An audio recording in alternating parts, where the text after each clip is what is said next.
বাংলাদেশে অনেকেই নিজের একটা অনলাইন শপের স্বপ্ন দেখেন, তাই না? কিন্তু শুরুটা কোত্থেকে হবে, এই প্রশ্নটাতেই যেন সব আটকে যায়। চিন্তা নেই, আজ আমরা ঠিক এই বিষয় নিয়ে কথা বলবো। একটা সহজ চেকলিস্ট যা নতুন উদ্যোক্তাদের জন্য পুরো ব্যাপারটা পরিষ্কার করে দেবে। তো একটা নতুন অনলাইন ব্যবসার শুরুটা ঠিক কেমন হওয়া উচিত, এই প্রশ্নটা বলা যায় প্রায় সবার মনেই ঘরে, যারা নিজেদের কিছু একটা শুরু করতে চায়। আর সমস্যাটা হলো, অনলাইনে এত এত তথ্য, কোনটা ঠিক আর কোনটা ভুল বোঝা মুশকিল। ফলে প্রথম স্টেপটা নেওয়াই যেন একটা বিরাট চ্যালেঞ্জ হয়ে দাঁড়ায়। তো আজকের এই আলোচনায় আমরা বাংলাদেশে একটা অনলাইন স্টোর শুরু করার জন্য যে স্টেপগুলো একদম না নিলেই নয়, সেগুলো সহজ করে ভেঙে দেখাবো। আর সবচেয়ে বড় কথা কি জানেন, এই পুরো গাইডলাইনটা খালিদ ফারহানের বাস্তব অভিজ্ঞতা থেকে নেয়া। মানে এখানে কোনো থিওরিটিক্যাল কথাবার্তা নেই, স্রেফ প্র্যাকটিক্যাল অ্যাডভাইস, যা আসলেই কাজে দেয়। তাহলে চলুন এক ঝলকে দেখে নেওয়া যাক আজ কি থাকছে। শুরু করব একেবারে গোড়া থেকে, মানে ই কমার্সের স্টার্টিং পয়েন্ট দিয়ে। এরপর দেখব ডিজিটাল প্রেজেন্স কিভাবে বানাতে হয়, জানব সফট লঞ্চ জিনিসটা কেন এত জরুরি, আর সবশেষে কথা হবে স্মার্ট অ্যাডভার্টাইজিং নিয়ে। আর একদম শেষে একটা প্রশ্ন থাকবে যা সবাইকে ভাবাবে। ওকে, তাহলে শুরু করা যাক। চেকলিস্টের প্রথম আর বলা যায় সবচেয়ে জরুরি ধাপটা হলো ব্যবসার ফাউন্ডেশন বা ভিত্তিটা ঠিকঠাকভাবে তৈরি করা। ব্যাপারটা অনেকটা একটা বাড়ি বানানোর মতো। ফাউন্ডেশন যদি শক্ত না হয়, তাহলে কি দেয়াল তোলা যায়? একদমই না। বিজনেসের ক্ষেত্রেও ব্যাপারটা একই। অনলাইনে যাওয়ার আগে সবার প্রথমে যেটা দরকার সেটা হলো একটা সলিড প্রোডাক্ট বা সার্ভিস, আর তার সাথে একটা দমদার ব্র্যান্ডিং। এটাই কিন্তু পুরো ব্যবসার আসল ভিত্তি। বেশ, ফাউন্ডেশন তো হলো। এবার চেকলিস্টের দ্বিতীয় ধাপে যাওয়া যাক। এই ধাপে ব্যবসার জন্য একটা ডিজিটাল আইডেন্টিটি বা পরিচয় তৈরি করতে হবে। এখানে একটা খুবই ইম্পর্ট্যান্ট কনসেপ্ট আছে, নাম ট্রাস্ট সিগন্যাল। দেখুন, নতুন কোনো ব্যবসার জন্য বিশ্বাস অর্জন করাটাই কিন্তু সবচেয়ে বড় চ্যালেঞ্জ। একটু ভাবলেই বোঝা যাবে, শেষবার যখন কোনো অপরিচিত অনলাইন শপ থেকে কিছু কেনা হয়েছে, ঠিক কোন জিনিসগুলো দেখে ভরসা পাওয়া গিয়েছিল।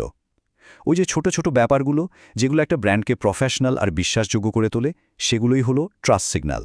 এই স্লাইডটা দেখলে ব্যাপারটা একদম পরিষ্কার হয়ে যাবে। একদিকে দেখুন একটা অ্যামেচার পেজ, ছবিগুলো কেমন ঝাপসা, কন্ট্যাক্ট ইনফরমেশন ঠিকঠাক নেই।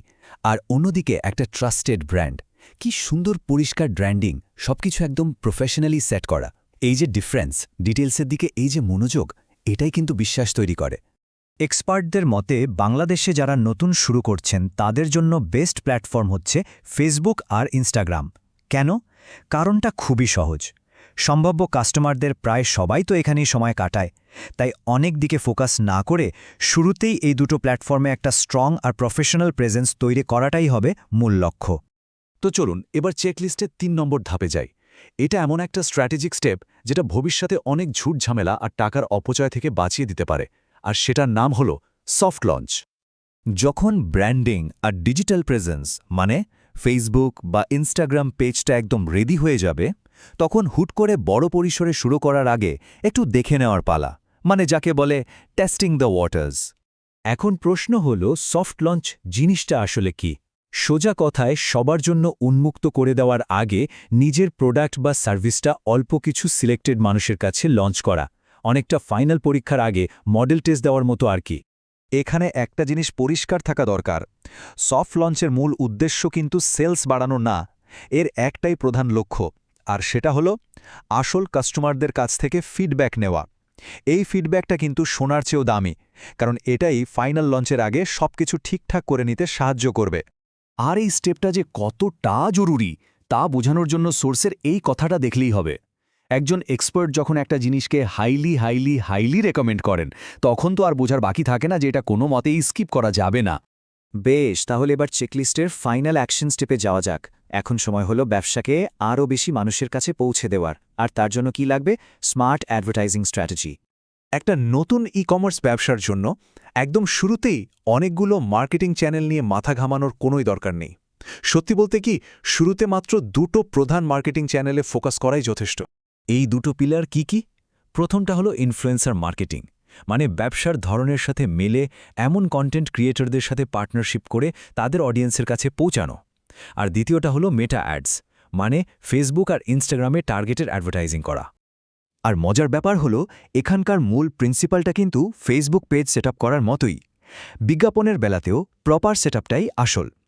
একটা ওয়েল সেট অ্যাড ক্যাম্পেইন ভালো রেজাল্ট এনে দেবে, কিন্তু উল্টোপাল্টা সেটআপ মানে শুধু শুধু টাকা নষ্ট। আর এটার সাথেই আমাদের নতুন ই-কমার্স ব্যবসার জন্য বেসিক চেকলিস্টটা কমপ্লিট হলো। এই 4টা ধাপ যদি ঠিকঠাক মতো ফলো করা যায় তাহলে একটা সফল অনলাইন ব্যবসার পথে অনেকটাই এগিয়ে থাকা সম্ভব। তো সবকিছু তো জানা হলো, এবার নিজের প্ল্যানটা নিয়ে ভাবার পালা। এই পুরো আলোচনার শেষে একটা প্রশ্ন রেখে যেতে চাই, যেটা সবাইকে নিজেদের অবস্থাটা বুঝতে সাহায্য করবে। এই যে চেকলিস্টের ধাপগুলো দেখা হলো, এর মধ্যে ঠিক এই মুহূর্তে কোন পদক্ষেপটা নেওয়া সবচেয়ে জরুরি? ব্র্যান্ডিংটা ঠিক করা, নাকি ডিজিটাল প্রেজেন্স, সফট লঞ্চ, নাকি অ্যাডভার্টাইজিং? যার জন্য প্রথম প্রায়োরিটি কোনটা, সেটা ঠিক করাটাই হলো নেক্সট স্টেপ।